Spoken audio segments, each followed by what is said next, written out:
Hello everyone, क्या हालचाल क्या हालचाल क्या हालचाल। I hope you all are doing great. घर में है मम्मी पापा साथ हैं तो एकदम स्वस्थ मस्त और जबरदस्त होंगे। मेरा नाम प्रियांशु शुक्ला, आप सभी का मैथमेटिक्स मेंटर। स्वागत करता हूं आप सभी को फिजिक्स वाला के इस ऑसम से प्लेटफॉर्म पे, जहां पर हम लोग कर रहे हैं लास्ट मिनट रिवीजन। और आज के इस क्लास में क्या होने वाला भैया जी, आज के इस क्लास में होने वाला है कंपेयरिंग क्वांटिटीज। सबसे पहले जानेंगे यार ये कंपेयरिंग क्वांटिटीज होता क्या है। देखो समझ लो, फॉर एग्जांपल मैं बोलता हूं भाई साहब तुमको पता है क्या, प्रियांशु सर की हाइट 6 फुट 3 इंच है। तो बोलेगा है। तो क्या हुआ, मेरा वजन भी तो 100 किलो है। अरे भैया, यहां पर तुम हाइट की बात कर रहे हो और यहां पर तुम वेट की बात कर रहे हो। अलग अलग क्वांटिटीज को कंपेयर कैसे कर सकते हो, अलग अलग क्वांटिटीज को कंपेयर कैसे कर सकते हो। How can you say that कि पता है तुमको प्रियांशु सर की हाइट क्या 6 फीट 3 इंच है और उसके बाद है तुमको क्या पता उस बंदे की जो वेट है वो 100 किलो है। तो भाई इसमें क्या हुआ यार, अगर हाइट की बात हाइट से हो रही है तो बात है ना यार, वेट की बात अगर वेट से हो रही है तो बात है ना। तो कंपेयरिंग क्वांटिटीज में एक चीज हमेशा याद रखना, दो चीज को कंपेयर करते हैं और कंपेयर करते समय जो क्वांटिटीज का जो भी यूनिट है, यूनिट सेम होना चाहिए।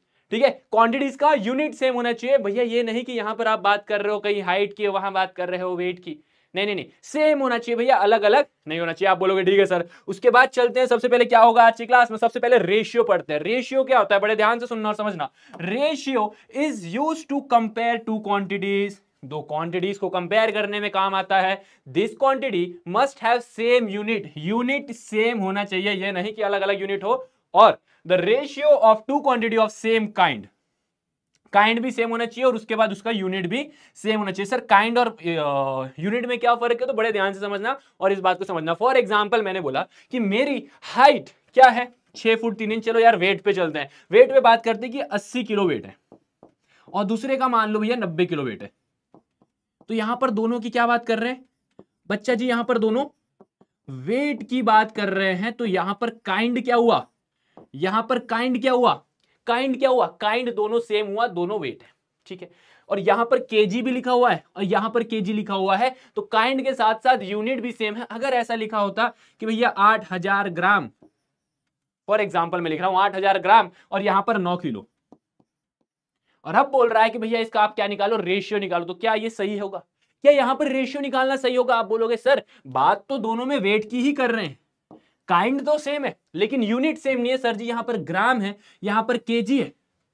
हमें पता है 9 केजी बड़ा होता है, लेकिन देखने से ऐसा लगेगा कि सर 8000 लिखा है यहां पर और यहां तो सिर्फ 9 लिखा है। लेकिन भैया आप यूनिट तो देखो, अरे यूनिट तो देखो, यहां पर ग्राम लिखा है, यहां केजी लिखा है। तो ये बात याद रखना कि भैया कंपेयरिंग क्वांटिटीज में हमेशा दो चीज इंपॉर्टेंट है कि आपका यूनिट और काइंड दोनों सेम होना चाहिए। आप बोलोगे ठीक है सर हो जाएगा, और बताइए। मैंने बोला और सब बढ़िया, आप बताइए। ठीक है, एग्जांपल लेके चलते हैं। A basket has two type of fruit.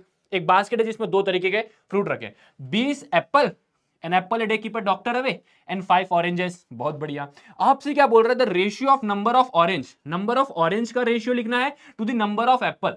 ठीक है सर, तो नंबर ऑफ ऑरेंजेस कितने हैं, 5 हैं। ठीक है, और नंबर ऑफ एप्पल कितने हैं, 20 है। इसको अगर रेशियो के फॉर्म में लिखना है तो यहां पर ऐसा दो डॉट लगता है और ये डॉट जो होते हैं इसको हम बोलते हैं क्या, इसको हम बोलते हैं इज टू। इसको हम क्या बोलते हैं, इज टू। यहां पर इसको हम बोलते हैं एंटीसीडेंट और इसको कॉन्सिक्वेंट। एंटीसीडेंट कॉन्सिक्वेंट, पहला वाला जो होता है उसको एंटीसीडेंट, दूसरे वाले को हम बोलते हैं कॉन्सिक्वेंट। इसको हम ऐसे भी लिख सकते हैं 5/20, इसको हम ऐसा भी लिख सकते हैं, लेकिन रेशियो के फॉर्म में लिखना है तो ये होगा। सिंपलेस्ट फॉर्म में लिखेंगे तो ये क्या हो जाएगा 1:4। दोनों 5 के टेबल में आते हैं, 5 1 जा 5, 5 4 जा 20, so you can write 1/4 also. ठीक है सर जी, समझ में आ गया, कोनो दिक्कत नहीं, सब बढ़िया है। तो क्या बोल रहा है, find the ratio of the following 3 kilometre to 3000 metre. देख लो यहां पर है, देख रहे हो, अरे देख रहे हो, यहां किलोमीटर लिखा है, यहां मीटर लिखा है। ऐसा काम चलेगा है, ऐसे काम चलेगा। क्या होना चाहिए, यूनिट सेम होना चाहिए, यूनिट सेम होना चाहिए। तो आप बोलोगे यूनिट सेम करो सर जी, हमें पता है का कि 3 किलोमीटर में 3000 मीटर होवे है। तो हमने बोला बहुत बढ़िया, तो 3000 मीटर, 3000 मीटर का हमें 300 मीटर के साथ करना है। 3000 मीटर का हमें रेशियो निकालना है 300 मीटर के साथ। अब बात हुई ना बराबरी की, अब बात हुई ना बराबरी की। क्या भैया वहां तुम केजी बोल रहे थे, वहां तुम किलोमीटर बोल रहे थे, यहाँ मीटर बोल रहे थे। बराबरी की बात करना है अपने को, क्या अपने को बराबरी की बात कर रहा है। ठीक है, तो भैया जी इसको हम क्या लिखेंगे, 2 0 से 2 0 कट जाएगा, बचेगा क्या 30:3। सर और छोटा करेंगे, दोनों 3 के टेबल में आता है, 3 1 जा 3, 3 10 जा 30, 10:1, 10:1। इसका रेशियो अगर हम लिखना चाहें तो क्या बनेगा बच्चा? 10:1। क्या बनेगा? 10:1। आप बोलोगे ठीक है क्या होना चाहिए? बार बार बताऊंगा जब तक भैया वीडियो देखोगे, आखिरी तक बता देना क्या भैया? यही कि सेम काइंड और सेम यूनिट होने चाहिए। सेम काइंड सेम यूनिट, गाना सुना है ना? सेम टाइम सेम जगह, बस यहाँ पर सेम काइंड और सेम यूनिट होना चाहिए। ठीक है, चलिए नहीं सुना तो सुन लेना, ठीक ठाक गाना। परसेंटेज क्या होता है भैया? बस परसेंटेज का क्या है सर? फर्स्ट स्टैंडर्ड से यूकेजी से देखते आ रहे, सुनते आ रहे, बचपन से देखते आ रहे हैं कि परसेंटेज होता क्या है। घर वाले बोलते हैं मोबाइल में कितना परसेंट है बता, तो क्या बोलते हो? अभी तो मोबाइल में 70% है। तो ये 70% का मतलब क्या होता है? 70 100 में से 100 में से 70, 100 में से 70, बट मतलब आपकी बैटरी चार्ज है, यही बोलते हो या कुछ और है? अभी अगर मैं देखूं मेरा मोबाइल में 44% चार्ज है, यार बहुत चला लिया लगता है मैंने मोबाइल। 44% चार्ज है, तो इसका मतलब क्या है? 44% चार्ज है। 100 में से 44 यूनिट्स मेरे बैटरी चार्ज है, यही मतलब होता है। आप बोलोगे हाँ जी सर यही मतलब होता है, तो परसेंट का मतलब क्या होता है? अपॉन 100, अपॉन 100 पर 100 डिवाइड में 100, डिवीजन ऑफ 100। ठीक है, आप बोलोगे ठीक है। जैसे यहां पर लिखो 95% क्या होता है, तो आप बोलोगे 95/100। तो बच्चा परसेंटेज हटाना हो, यहां पर लिखा हो परसेंटेज, और परसेंटेज हटाना है तो क्या करोगे? Divide by 100। परसेंटेज हटाना है तो क्या करोगे? Divide by 100। Marks my word, percentage हटाना है तो क्या करोगे? Divide by 100। ठीक है, चलिए आगे चलते हैं। देखो यहां पर ऐसे क्वेश्चंस है ना, ये ऐसे 4 क्वेश्चन लेके आए जहां से आपके पेपर में क्वेश्चन बनने की संभावना बहुत ज्यादा, हर तरीके के क्वेश्चन मिलेंगे। सबसे पहला क्या बोल रहा है? Express the following as fraction. इसको फ्रैक्शन के फॉर्म में लिखो। परसेंटेज हटाना है, परसेंटेज हटाओगे तभी तो फ्रैक्शन बनेगा। 36/100। अरे और छोटा कर दो, दोनों किसके टेबल में आते हैं? दोनों 4 के टेबल में आते हैं। तो 4 9 जा 36, 4 25 जा 100। तो आप इसको फ्रैक्शन के फॉर्म में लिखोगे 9/25। तो क्या सर जी 9/25 और 36% अलग अलग है तो दोनों एक तरीके से सेम, बट इसको हम परसेंट के फॉर्म में लिख रहे हैं, इसको हम फ्रैक्शन के फॉर्म में लिख रहे हैं। डन है। परसेंटेज हटाना है, क्या करोगे? जोर से बोलो। परसेंटेज हटाना है तो क्या करोगे? जोर से बोलो। क्या? Divide by 100। परसेंटेज हटाना है तो क्या करोगे? Divide by 100। परसेंटेज का मतलब ही होता है डिवाइड बाय 100। ठीक है, अब यहां पर बोल रहा है इसको परसेंटेज के फॉर्म में लिखो। 8/25 अपने आप में एक फ्रैक्शन, इसको परसेंटेज के फॉर्म में लिखना है। तो भैया परसेंटेज अगर लगाना है तो मल्टीप्लाई बाय 100%। परसेंटेज लगाना है तो मल्टीप्लाई बाय 100%। 25 1 25, 25 4 100, बचा क्या? 8 × 4%, विच इज इक्वल टू क्या? 32% होता है, 32% होता है। आप बोलोगे हाँ सर 32% होता है। समझ में आया? परसेंटेज हटाने के लिए डिवाइड बाय 100, परसेंटेज लगाने के लिए multiply by 100%। Simple easy. Convert the following into percentage. ठीक है, 3:4, बहुत सिंपल। आप 3:4 को 3/4 नहीं लिख सकते हो? बताना जरा। 3:4 को 3/4 लिख सकते हो? सर ये तो देखा देखा लग रहा है, सर ये तो देखा देखा लग रहा है, सर ये तो देखा देखा लग रहा है। अरे यहां पर भी फ्रैक्शन है, यहां पर भी फ्रैक्शन है। अरे हाँ या ना? सर यहां पर परसेंटेज लगाना है तो मल्टीप्लाई बाय 100%।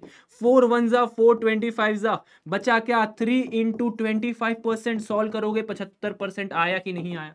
आया कि नहीं आया? अगला क्वेश्चन देखो। Convert the following percent into ratio. इसको रेशियो में बदलना है। अरे भैया बहुत ही सिंपल है, बहुत ही सिंपल है। परसेंटेज हटाना है, परसेंटेज हटाना है, हटा दो भाई। परसेंटेज हटाना है, डिवाइड बाय 100। देखो दो ही बात तो याद रखने को बोल रहा हूं यार। परसेंटेज लगाना है मल्टीप्लाई बाय 100, परसेंटेज हटाना है डिवाइड बाय 100, खत्म। परसेंटेज हटाया, डिवाइड बाय 100 आ गया। सर यहां से डेसिमल हटाना है तो 2 0 नीचे और ले आएंगे, 2 0 नीचे और ले आएंगे। ठीक है, मैंने ये 2 डेसिमल हटाने के लिए मैंने डिवाइड बाय 100 कर दिया। बेसिकली अगर आप देखो तो अगर आप इसको सॉल्व करोगे तो आपका यही आंसर आएगा, सिंपल। ठीक है सर, इसको हम लिख सकते हैं 1 25 1 जा 25 4 जा 4 × 100 400, रेशियो के फॉर्म में 1:400, 1:400। Easy peasy lemon squeezy. आप बोलोगे एकदम बढ़िया सर जी, बढ़िया चल रहा है, बढ़िया चल रहा है। तो आगे चलते हैं ना, क्या दिक्कत है भैया? आगे चलते रहे। व्हाट, देखो अभी इस टाइप के भी क्वेश्चन आते हैं। What percent of 2 litre is 250 millilitre है? 2 लीटर 250 मिलीलीटर। सर ये गद्दारी हुई गवा, यहां गद्दारी हो गई भैया जी। यहां पर लीटर में लिखा है, यहां मिलीलीटर में लिखा है। अरे साथ में लेके आओ, बोलो कि भैया 2 लीटर में 2000 मिलीलीटर होता है, पता है या नहीं? 1 लीटर में 1000 होता है, 1 लीटर में 1000 मिलीलीटर होता है, 1 लीटर में 1000 मिलीलीटर होता है, तो 2 लीटर में 2000 मिलीलीटर होगा। तो आप बोलोगे क्या कि what percent of x percent of 2000 millilitre is मतलब इक्वल टू 250 मिलीलीटर। समझ में आया मैंने क्या किया? यहां लिखा व्हाट परसेंट ऑफ, तो हम लिखेंगे व्हाट परसेंट ऑफ, नहीं पता, variable x percent of 2000 millilitre, इसको इक्वल टू लिख दिया। एक्स परसेंट मतलब एक्स बाय 100, ऑफ मतलब मल्टीप्लाई 2000, ठीक है। 20 से 20 खत्म, बचा क्या? x into 20 is equal to 250, x is equal to 250 by 20, 0 से 0 कटा, x इज इक्वल टू 12.5%। आप बोलोगे अगर आप 12.5% निकालोगे ना, अगर आप 12.5% निकालोगे किसका, अगर आप 12.5% निकालोगे ऑफ 2000 मिलीलीटर, तो आपको 250 मिलीलीटर मिलेगा। करके देख लेना, 2000 को 8 से डिवाइड करके देख लेना, आ जाएगा। 8 से क्यों डिवाइड किया, इसको छोड़ो, क्योंकि 12.5 को हम लोग 1/8 भी लिख सकते हैं, ठीक है। That's not a big deal, आपको बस इतना आना चाहिए कि आपने ये कैसे लिखा है, ये कैसे लिखा है। करके देखना, 12.5% ऑफ 2000 निकालना, 250 आएगा कि नहीं आएगा, मेरे को जरूर बताना, आया कि नहीं आया भैया। What percent, x percent, variable ले लिया, ठीक है। देखो इस टाइप पे क्वेश्चन बनते हैं। अगला टॉपिक आता है आप सभी के पास, cost price, selling price and market price. बहुत ही सिंपल है, अगर आपने कोई सामान खरीदा, मान लो भैया मैंने क्या खरीदा, मैंने मान लो ये बॉटल खरीदा, वाह सर जी वाह, मैंने इस बॉटल को जिस कीमत में खरीदा वो मेरा कॉस्ट प्राइस, इस बॉटल को जितने में मैंने बेचा वो मेरा market price, sorry selling price. फिर से सुनना, इसको जितने में मैंने खरीदा वो मेरा कॉस्ट प्राइस, जितने में मैंने इसको बेचा वो मेरा सेलिंग प्राइस। और इसको मैंने बेचने के लिए जब दुकान में रखा, तो यहां पर मैंने एक टेप लगा दिया, एक ऐसा कुछ लगा दिया यहां पर कि ये वाली बॉटल आपको मिलेगी 90 रुपए में, तो वो मेरा मार्केट प्राइस होगा। वो जो लिस्टेड प्राइस होता है ना, जिसमें ये लिखा होता है, जो यहां पर लगा होता है, वो क्या होता है आपका, वो होता है आपका मार्केट प्राइस, ठीक है। आप मान लो गए कहां, डीमार्ट, डीमार्ट में ये ऐसा रखा हुआ है, इसको मैंने खरीदा था, मैंने खरीद के इसको यहां पर रखा, तो जो मैंने खरीदा था तो मेरे लिए क्या हो गया, ये जिसको जितने में खरीदा वो कॉस्ट प्राइस, जितने में खरीदा कॉस्ट प्राइस, जितने में बेचा सेलिंग प्राइस, जितने में बेचा सेलिंग प्राइस। और जितने में इसको यहां लिख दिया ना कि भैया ये कितने का लाया था मैंने, मान लो मैंने यहां लिख दिया 100 रुपए का, मान लो 100 रुपए की बॉटल, तो ये इसका मार्केट प्राइस। इसको यहां पर ऐसा जो होता है ना, यहां पर जो मार्क्ड प्राइस होता है, मार्क्ड प्राइस इसको बोलेंगे, जो इसमें लिखा हुआ है, मार्क है, ठीक है, मार्क्ड प्राइस। इसको कई बार ना लिस्ट प्राइस भी क्वेश्चन में आ जाता है, तो कंफ्यूज नहीं होना, लिस्ट प्राइस भी कई बार इसको हम लिख देते हैं। कोनो दिक्कत परेशानी, आप बोलोगे कोई दिक्कत परेशानी नहीं। समझ में आया? 3 चीज, जितने में खरीदा कॉस्ट प्राइस, जितने में बेचा सेलिंग प्राइस, और जितने में आप दुकान में इसको बेचने के लिए रखते हो, जो उसमें मार्क्ड लगा हुआ होता है। जैसे मान लो ये टी शर्ट है, इसमें ऐसा लगा होगा, ऐसा पूमा का आप देखते होगे क्या, 7999 का आपका कपड़ा है, तो ये आपका क्या है, मार्क्ड प्राइस है, ये आपका क्या है, मार्क्ड प्राइस है। तो ये तीनों बात समझ में आ गई, आप बोलोगे आ गई। अब चलते हैं भैया क्या, प्रॉफिट। मेरे को फायदा कब होगा, मुझे फायदा कब होगा, जब मैं महंगे में बेचूंगा, जब मैं महंगे में बेचूंगा, जब मैं महंगे में बेचूंगा सस्ते सामान को, जब मैं 100 रुपए के सामान को 150 में बेचूंगा, जब मैं 100 रुपए के सामान को 150 में बेचूंगा, तब तो मुझे फायदा होगा। कितने का फायदा होगा, कितने का फायदा होगा, आप बोलोगे एसपी में से सीपी को माइनस कर दो। भैया एसपी में से सीपी को माइनस कर दो, 50 रुपए का फायदा आ गया। आया कि नहीं आया? रटना नहीं है, दिमाग में इसको समझना। जब आप कोई चीज सस्ते में लेके महंगे में बेचोगे तो आपको फायदा होगा, और जब आप कोई चीज सस्ते में लेके महंगे में लेके, जब आप कोई चीज महंगे में लेके सस्ते में बेच रहे हो, जब आप कोई चीज महंगे में लेके सस्ते में बेच रहे हो, महंगे में लेके सस्ते में बेच रहे हो, मान लो 100 रुपए का, मान लो आपने कोई सामान लिया, बहुत बढ़िया, और उसको 80 रुपए में बेचा, कोई कारणवश, हो सकता है कि कुछ उसमें डिफॉल्ट निकल गया, कुछ भी हो सकता है। 100 रुपए की चीज 80 रुपए में आपने बेच दी, तो यहां पर तो आपका नुकसान हो गया, यहां पर तो आपका लॉस हो गया। यहां पर अगर आपका लॉस हो गया तो आप क्या बोलोगे भैया, loss is equal to CP minus SP, CP minus SP. Loss किसके बराबर हो जाएगा, सीपी माइनस एसपी। समझ में आया क्या? लॉस आपका क्या हो जाएगा, सीपी माइनस एसपी। रटना नहीं, देखो कुछ भी अगर रटोगे ना तो भैया भूल जाओगे। आप अभी मेरे को एकदम से पूछोगे ना कि प्रॉफिट क्या होता है, तो मैं ये नहीं बता पाऊंगा डायरेक्ट कि एसपी माइनस सीपी, बट मैं एक सेकेंड लूंगा, सोचूंगा भैया प्रॉफिट कब हुआ, जब मैंने कोई सामान सस्ते में लेके महंगे में बेचा, सस्ते में लेके महंगे में बेचा, मतलब एसपी माइनस सीपी करूंगा तो प्रॉफिट आएगा। रटोगे भूल जाओगे, मेरी बात विश्वास करना यार, विश्वास करना। ये ऐसा टॉपिक नहीं है जो आप रटो, मैथ्स में रटना नहीं है, समझना है यार। फील करो ना, खुद को बिजनेसमैन बना दो ना, क्या दिक्कत है। आप बोलोगे ठीक है सर कोई दिक्कत नहीं है। अब आता है भैया डिस्काउंट क्या होता है, समझना इस बात को। डिस्काउंट क्या होता है? Discount is a reduction given on a market price of an article. अगर कोई भी, this is generally given to attract customer to buy goods and promote sale of the good. अब क्या होता है ना, कई जगह buy one get one free, buy two get one free, सुना होगा ना। 40% ऑफ, 30% ऑफ, 40% ऑफ। ये क्या होता है यार, दुकान में जाते हो देखते हो ना, देखते हो ना, और आप वो देखते ही यार, देखो कस्टमर का ये बिहेवियर है, ह्यूमन बिहेवियर। डीमार्ट जा रहे हैं bye one get one free देख रहे हैं, उठा लिया। कोई मॉल गए bye one get one free देखा, उठा लिया। लेकिन उनको ये नहीं पता होता कि भैया इसमें तो दुकानदार का फायदा ही फायदा। बट ये डिस्काउंट हमेशा किस में दिया जाता है? डिस्काउंट हमेशा मार्क्ड प्राइस में दिया जाता है। जो मार्क्ड प्राइस होता है ना, देखो मान लो यही बॉटल की बात करते हैं, जस्ट एक कॉन्सेप्ट लेना और इससे सब समझ जाओगे आप लोग। क्या, ये मैंने बॉटल खरीद के लाया, कितने में? मान लो 50 रुपए में। इसको मैंने मार्क्ड प्राइस लगा दिया, क्या कि भैया ये बॉटल ना मेरा 100 रुपए का है, लगा देता हूं। और इसमें मैं लिख देता हूं क्या, कि इस पे मैं दूंगा 25% का ऑफ, इस पे मैं दूंगा, अरे ले ले भाई 40% का ऑफ ले ले। मैंने लिखा इसमें कि मैं आपको 40% डिस्काउंट दे रहा हूं। तो अगर मैं 100 रुपए में 40% का डिस्काउंट दूंगा तो मेरा सेलिंग प्राइस क्या हो जाएगा? मैं इसको 60 रुपए में बेचूंगा। हाँ या ना? जस्ट फील करना, जस्ट फील करना। मैंने क्या बोला? 40% ऑफ, 40% ऑफ दे रहा हूं। तो 40% ऑफ किस में दे रहा हूं? 40% ऑफ मैं मार्क्ड प्राइस में दे रहा हूं। तो डिस्काउंट हमेशा मार्क्ड प्राइस में दिया जाता है, मार्क्ड प्राइस में दिया जाता है। तो 40% ऑफ जब मैं दूंगा 100 रुपए में, तो 100 रुपए का सामान मैं 60 रुपए में बेचूंगा, क्योंकि 100 का 40% क्या होता है? 40 होता है। तो 100 माइनस 40 करूंगा तो 60 आएगा। दुकानदार का फायदा हुआ कि नहीं हुआ? 10 रुपए का फायदा हुआ कि नहीं हुआ? 50 का सामान 60 में बेचा, फायदा हुआ कि नहीं हुआ? अरे फायदा हुआ कि नहीं हुआ? हो गया। ठीक है, तो डिस्काउंट समझ में आया, डिस्काउंट समझ में आया। Discount is always given in the marked price, discount is always given in the marked price. ठीक है, तो अगर आपको डिस्काउंट निकालना है ना, तो क्या करना पता है? मार्क्ड प्राइस में से सेलिंग प्राइस को माइनस कर देना, मार्क्ड प्राइस में से सेलिंग प्राइस को माइनस कर देना। 40 रुपए का देखो मिला कि नहीं डिस्काउंट? आपको लगेगा भाई साहब 40 रुपए कम करा के लाया मैंने, है इंडियन मदर्स। क्या भाई साहब 300 का सामान 30 रुपए देंगे? दुकानदार को पहले ही पता है अगर इंडियन मदर आई है, और ये सही भी है यार, सही भी है, देखो बहुत जरूरी भी है। इंडियन मदर आई है तो कोई चीज अगर 70 रुपए की है ना, तो बोलेगा भैया 500 रुपए की। फिर मम्मी बोलेगी 500 छोड़ना 150 रुपए दूंगी। फिर दुकानदार बोलेगा 200 मैडम जी 200 खत्म। फिर मम्मी बोलेगी 180 से ऊपर ना आपका ना मेरा।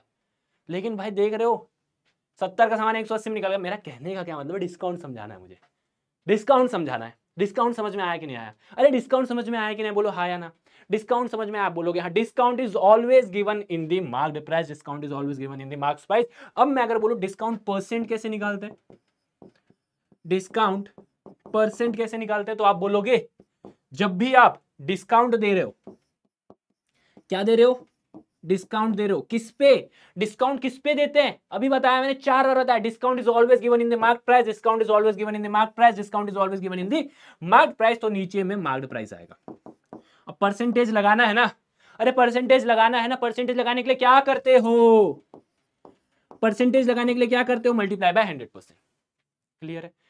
कितने का डिस्काउंट दिया? 40 का डिस्काउंट दिया, 40 का डिस्काउंट दिया। किस पे दिया? 100 रुपए पे दिया, मल्टीप्लाई बाय 100%।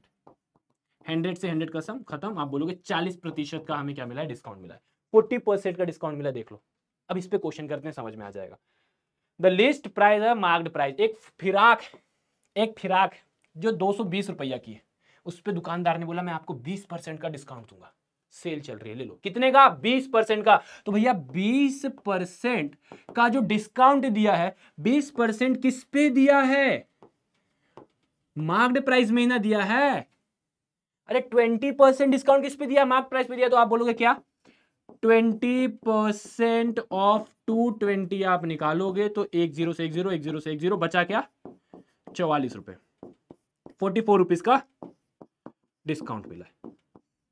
अब क्या बोल रहा है, क्या बोल रहा है, अरे कितने में बेचा ये बता दो, कितने में बेचा। तो भैया हमें पता है, हमें क्या पता है, हमें ये पता है कि भैया आपका बेसिकली जब भी आपको निकालना है डिस्काउंट,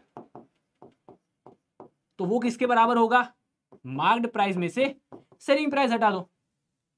ठीक है, तो भैया अगर मैं ये जो मेरा अमाउंट है 220 रुपए, अगर ये 220 रुपए में से ये डिस्काउंट का प्राइस में हटा दूं, डिस्काउंट का प्राइस में हटा दूं, समझना इस बात को, ये 220 रुपए से भूल जाओ फॉर्मूला नहीं याद करना, समझो, दुकानदार हो, दुकान में हो, समझो 220 रुपए का सामान में आपने 45 रुपीज का डिस्काउंट ले लिया, तो माइनस करोगे तो क्या आंसर आएगा, 10 में से 4 गए 6 बचते, 11 में से 4 गए 7 बचते, आपने 176 में खरीदा है, तो ये आपकी सेल प्राइस है, ये आपकी कौन सी है, final price. This is your final price, ये क्या है बच्चा, आपकी फाइनल प्राइस। क्लियर हुआ, आप बोलो क्लियर हुआ। आगे चले, फटाफट चलते हैं। क्या देखो, अब ये sales tax, value added tax और गुड्स एंड सर्विस टैक्स, ये क्या होता है, बेसिकली क्या होता है ना, जब सरकार आपको कुछ भी सामान बेचती है, आप दुकान में जाते हो, आप रेस्टोरेंट में जाते हो, आप कहीं भी जगह जाते हो, तो आप बोलते हो मेरा सामान कितने का हुआ, वो बोलेगा भैया 2000 का हुआ, लेकिन इसमें हम कुछ एक्स्ट्रा चार्ज लगाएंगे जो हमें गवर्नमेंट को देना है, जिसको हम बोलते हैं टैक्स, या तो sales tax, value added tax या सर्विस टैक्स। ठीक है, तो सेल्स टैक्स, ये जो भी टैक्स होता है, ये किस पे लगता है, हमेशा जो आपका ये वाला प्राइस है, मान लो इसमें आपका 200 रुपए का टैक्स लगा, तो ये आपका क्या हो जाएगा 2200। तो मैं क्या कहना चाह रहा हूं, मैं ये कहना चाह रहा हूं, this is your original price, this is your original price, ये ओरिजिनल प्राइस है। ये क्या है बच्चा आपका, ये आपका टैक्स है, और ये क्या है बच्चा आपका फाइनल प्राइस है। तो फाइनल प्राइस किसके बराबर होगा, original price plus tax. Final price किसके बराबर होगा, ओरिजिनल प्राइस प्लस टैक्स। ठीक है, आप बोलोगे चलो ठीक है, कोई दिक्कत नहीं। Tanvi bought a watch for 1980 including VAT at 10%। Wow, बढ़िया क्वेश्चन है, समझना इस बात को। तन्वी ने एक घड़ी खरीदी जो 1980 रुपए की है, लेकिन ये जो 1980 रुपए का उसने बिल दिया है ना, this is her final price, this is her final price. अब फाइनल प्राइस किसके बराबर होता है, जो इसकी ओरिजिनल प्राइस होगी वो plus tax, plus tax. Obvious ही बात है भैया, इसने 1980 में घड़ी को खरीदा, लेकिन इसका कुछ ना कुछ ओरिजिनल भी होगा, इसका कुछ ना कुछ ओरिजिनल प्राइस भी होगा, और साथ में 10%, 10% टैक्स भी लगा। लेकिन ये 10% किस पे लगा, जरा मुझे बताना, ये जो 10% टैक्स लगा वो ओरिजिनल प्राइस में लगा कि नहीं लगा, ये जो 10% टैक्स लगा वो किस में लगा, अरे भैया आप जितना भी खाना खा रहे हो उसी पे तो बिल रहेगा। अगर आपने 700 का खाना लगाया तो यही 700 रुपए के खाने में रेस्टोरेंट आपका क्या लगाएगा, टैक्स लगाएगा।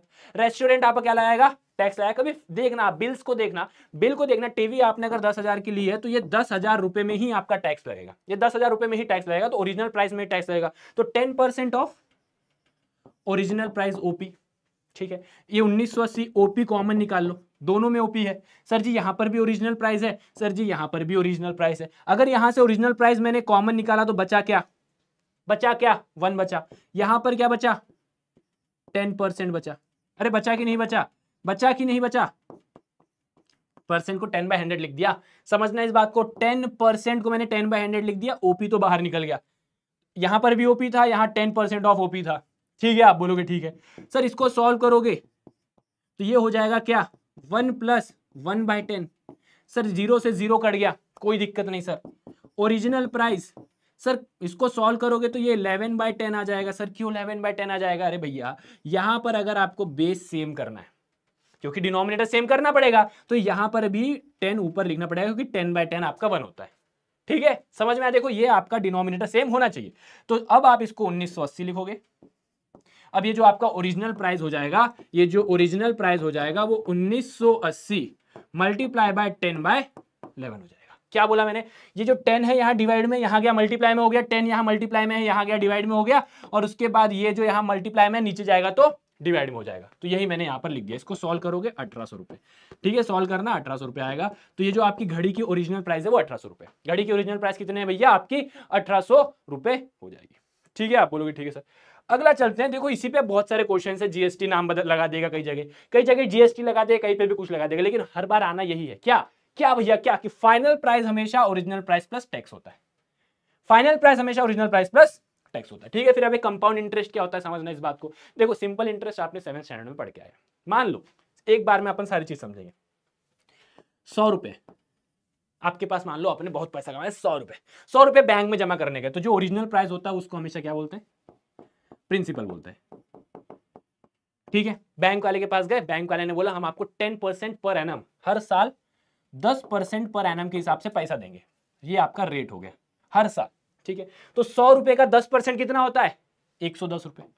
तो पहले साल आपको क्या मिलेगा, 110 रुपए मिलेगा। अच्छा, दूसरे साल आपको क्या मिलेगा, फिर से 10% मिलेगा।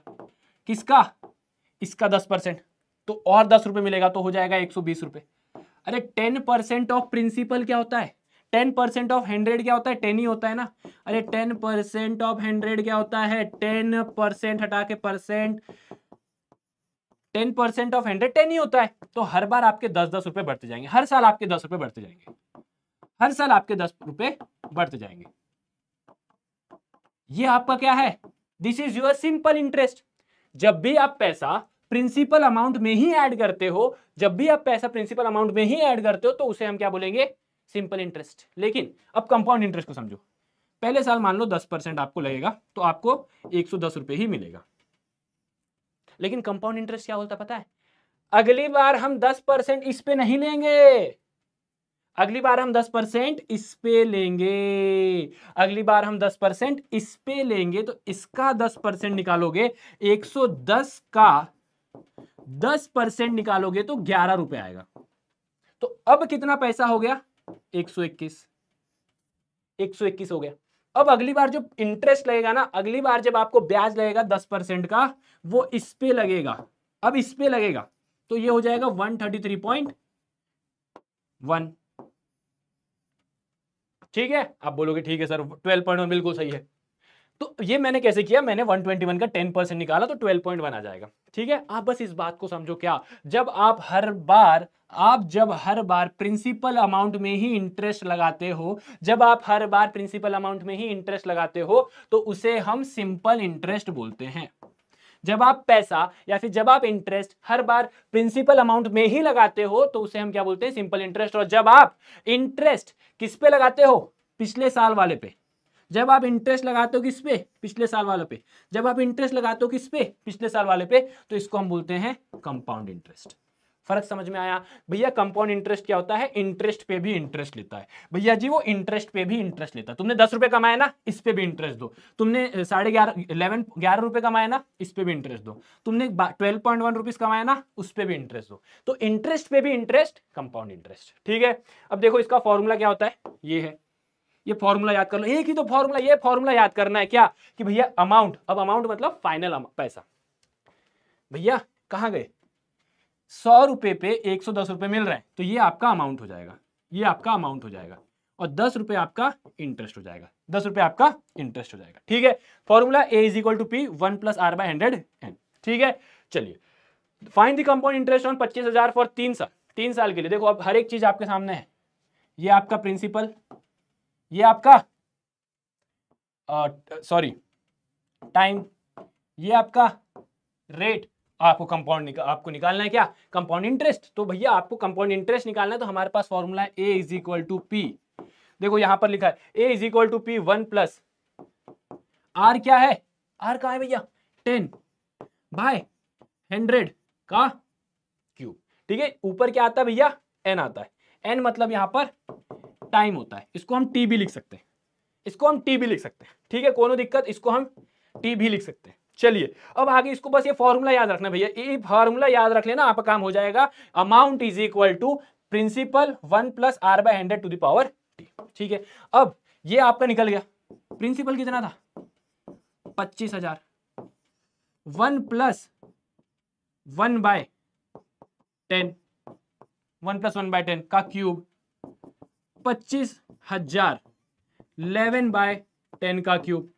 ठीक है, 25,000, 11 का क्यूब 1331, 10 का क्यूब 10,000। ठीक है, अब इसको अपन सॉल्व करेंगे। देखो 3 0 से 3 0 कट जाएगा, 3 0 से 3 0 कट जाएगा, बचेगा क्या, 1331 मल्टीप्लाई बाय 1331 मल्टीप्लाई बाय 25। इसको सॉल्व करोगे तो आपका क्या आ जाएगा, अमाउंट आ जाएगा। इसको सॉल्व करोगे तो आपका आंसर क्या आ जाएगा भैया, अमाउंट आ जाएगा। तो आप यहां से फाइनल अमाउंट निकाल सकते हो, मतलब ये आपका फाइनल अमाउंट आएगा। ये आप सॉल्व करोगे, आपका आंसर आ गया। बट सर हमसे तो कंपाउंड इंटरेस्ट पूछा गया है।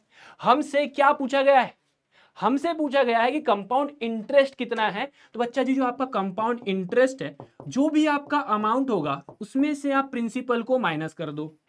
जो भी आपका अमाउंट है, इधर समझना, ये वाले में समझना, कहां गया ये आपका अमाउंट है, ये आपका अमाउंट है।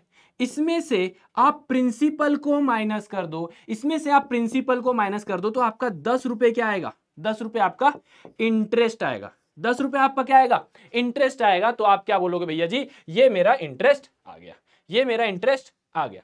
ठीक है, ये मेरा इंटरेस्ट आ गया। चलो आगे चले। तो यहां पर आप क्या बोलोगे, इसको सॉल्व करने के बाद, इसको सॉल्व करने के बाद आपका आंसर आ जाएगा। इसको सॉल्व करने के बाद आपका आंसर आ जाएगा, इंटरेस्ट आप निकालोगे। क्योंकि कैलकुलेशन तो आपको करना पड़ेगा, calculation you have to do. देखो मैं अभी कर दूंगा 1331 मल्टीप्लाई बाय 25, और उसके बाद अमाउंट में से प्रिंसिपल को माइनस करूंगा। जो भी आंसर आएगा उसमें से मैं 25,000 माइनस करूंगा, मेरा आंसर आ जाएगा। बट इसका जवाब मुझे आप कमेंट सेक्शन में दोगे, इसका जवाब आप मुझे कमेंट सेक्शन में दोगे। इसका जवाब कहां दोगे, कमेंट सेक्शन में दोगे, इसको सॉल्व करने के बाद। ठीक है, समझ में आया क्या, अरे समझ में आया क्या, अरे समझ में आएगा भैया, इसको आराम से समझना। ये फॉर्मूला बस है, इसको आपको दिमाग में लेके चलना है। ठीक है, आप बोलोगे ठीक है सर कोनो दिक्कत नहीं है। अब बात आती है सर इसकी जरूरत कहां पड़ गई, सर इस चीज की हमें जरूरत कहां पड़ी है। तो इस चीज की जरूरत पड़ी है भैया या तो इंक्रीज और डिक्रीज इन पॉपुलेशन। अब देखो मान लो 2001 में कहीं पर 1000 लोग रहते थे, और 2002 में मान लो ऐसा बोला गया कि हर साल 10% लोग बढ़ रहे हैं, हर साल 10% लोग बढ़ रहे हैं। तो 1000 का 10% निकालोगे तो 100, तो 1100 हो जाएंगे, 1100 हो जाएंगे। अब हर साल 10% बढ़ रहे हैं, तो भैया ऑब्वियस ही बात है, पहली साल इसमें 10% लगा था, अगले साल जब 10% बढ़ेगा तो 10% इस पे बढ़ेगा ना, 10% इस पे बढ़ेगा, क्योंकि हर साल 10% बढ़ रहे हैं। तो हमने यही तो पढ़ा था, क्या यही तो हमने पढ़ा था कि जब आप प्रीवियस वाले पे कोई चीज बढ़त होती है, जब आप प्रीवियस वाले पॉइंट में कोई चीज बढ़त होती है, तो उसे हम क्या बोलते हैं, उसे हम बोलते हैं कंपाउंड इंटरेस्ट।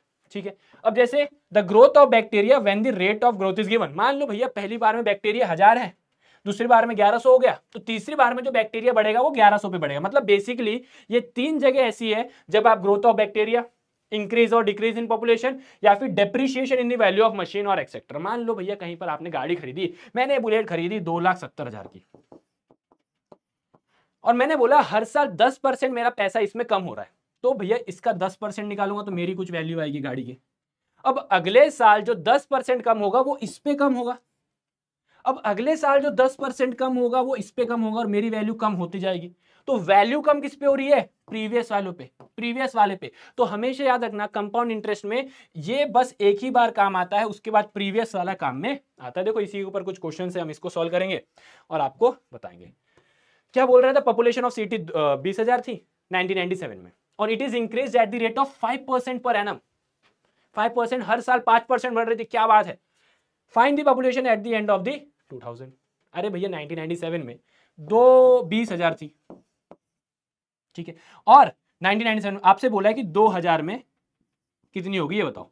1997 में तो इतनी थी, 2000 में कितनी होगी ये बताओ। तो कितने साल, कितने साल, 3 साल, 3 साल में कितनी बढ़ी ये बताना है, और हर साल 5% बढ़ रही है। तो फॉर्मूला लगाओ ना, आपको फाइनल निकालना है, फाइनल निकालना है, आपको फाइनल निकालना है कि 2000 में कितनी थी। तो अमाउंट किसके बराबर हो जाएगा भैया, प्रिंसिपल जो कि आपका 20,000 है, ठीक है, मल्टीप्लाई बाय 1 प्लस रेट कितना है बच्चा 5 बाय 100, और टाइम कितना है, टाइम कितना है 3 साल, टाइम कितना है 3 साल। मैंने क्या किया, फॉर्मूला में हर चीज पुट किया, प्रिंसिपल 1 प्लस रेट कितना है 5 बाय 100, और ऊपर मैंने टाइम लिख दिया। सॉल्व करोगे 20,000 मल्टीप्लाई बाय, इसको सॉल्व करेंगे 1 जा 20 जा, सॉल्व करोगे तो 21 जा बाय 20 का क्यूब, ठीक है। इसको अपन सॉल्व मारेंगे 21 by 20 multiply by 21 by 20 multiply by 21 by 20, 3 0 से 3 0 कट जाएंगे, ठीक है। बचेगा क्या 20 इंटू 21 इंटू 21 इंटू 21 बाय 2 2 जा 4 2 जा 8 बाय 8 सॉल्व करोगे तो आपका आंसर क्या आ जाएगा कि भैया 2000 में मेरा कितने पॉपुलेशन हो गए थे। अगर मान लो आपसे बोले कि कितनी बड़ी ये बताओ, अरे मान लो आपसे बोल दिया कि 1997 से 2000 तक कितनी बढ़ी, तो क्या करोगे? तब क्या करोगे? अरे कुछ मत करना, जो ये वाला आंसर आएगा और ये वाला आंसर आएगा दोनों का डिफरेंस निकाल लेना, दोनों का डिफरेंस निकाल लेना, आपका आंसर आ जाएगा। ऑब्वियस सी बात है, इससे ज्यादा ही आएगा, इससे ज्यादा ही आएगा तो आपका आंसर आ जाएगा। ठीक है, आप बोलोगे ठीक है सर जी आ गया। अब देखो एक क्वेश्चन है इसी में डेप्रिसिएशन वाला भी आता है। अब इस पे डेप्रिसिएशन वाला समझना, डेप्रिसिएशन वाला, मैंने खरीदी स्कूटर कितने में? 42,000 में, 42,000 की स्कूटर खरीदी भाई। इसकी वैल्यू हर साल 8% गिर रही है, इसकी वैल्यू हर साल 5%, सॉरी 8% गिर रही है। Find the value after 1 year, एक साल बाद इसकी वैल्यू कितनी हो जाएगी ये बताओ। अब इस बात को समझना, जहां पर भी डिप्रिशिएशन वाली बात होगी ना वहां पर हमें माइनस करना है, जहां पर भी बढ़ने वाली बात होगी तो वहां पर हमें एडिशन करना है, और जहां पर भी घटने वाली बात होगी वहां हमें सब्ट्रैक्शन करना है, क्योंकि वैल्यू घट रही है, वैल्यू घट रही है, हर साल घट रही है, हर साल 8% से मेरी कीमत क्या हो रही है? घट रही है। ठीक है, तो एक साल बाद बताना है, तो भैया ये हमारा प्रिंसिपल हो जाएगा, ये मेरा फाइनल अमाउंट किसके बराबर होगा? 42,000 multiply by 1 plus 8 by 100। Time कितना है हमारा? एक ही साल है। सर ये 4 की टेबल में 4 2 जा 8 और इसको हम सॉल्व करेंगे तो 425 जा। ठीक है, 42,000 मल्टीप्लाई बाय 27 बाय 25 सॉल्व करोगे आपका आंसर आ जाएगा। ये गाड़ी की कीमत निकल जाएगी, ये गाड़ी की आपकी कीमत निकल जाएगी। देखो सॉल्व अब आपको करना पड़ेगा, यहां पर आप सॉल्व करोगे तो आपका आंसर आ जाएगा। ठीक है, सॉल्व आप करना है, इसको बेसिकली मल्टीप्लाई डिवाइड करोगे, 42,000 को डिवाइड बाय 25 मल्टीप्लाई बाय 27। देखो इसी एक चैप्टर में ऐसा है जहां पर आपको कैलकुलेशन करना पड़ेगा, यहां पर मैं मात्र आपको रिवाइज कराने आया हूं, जहां पर आपको ये बताऊंगा कि आपको करना कैसे। अगर इसको हम लोग अगेन क्वेश्चन का आंसर निकालने लगे तो हो गया, आ गया भैया। ठीक है, तो ये आपको उसके अलावा 3 कैलकुलेशन के अलावा ये 3 क्वेश्चन और है। व्हाट परसेंट ऑफ 150 इज 96, एक क्वेश्चन ऐसा कराया मैंने, दूसरा क्वेश्चन, तीसरा क्वेश्चन। ठीक है, तो आई होप आपको चैप्टर समझ में आया होगा यार, बहुत ही शानदार एंड बहुत ही इंपॉर्टेंट चैप्टर है। इस चैप्टर को कहीं से कहीं छोड़ के मत जाना, कंपाउंड इंटरेस्ट से क्वेश्चन आएगा ही आएगा, परसेंटेज से क्वेश्चन आएगा ही आएगा, तो इस चैप्टर को बहुत प्यारे तरीके से पढ़ना, कैलकुलेशन को बहुत आराम से करना, इत्मीनान से करना, सुकून से करना भैया, कहीं पर भी आपका समय नहीं जा रहा है, आपका स्पीड के साथ साथ आपकी एक्यूरेसी भी मेंटेन करके चलना है, गड़बड़ी तड़बड़ी में नहीं करना, आपको डेफिनेटली बहुत अच्छे मार्क्स मिलेंगे। ठीक है, डरना नहीं इस चैप्टर से, कैलकुलेशन से बिल्कुल मत भागना, कैलकुलेशन बिल्कुल नहीं भागोगे। ठीक है, तो बहुत बहुत धन्यवाद, मिलते हैं आप सभी से नेक्स्ट क्लास में, till then take care, bye bye.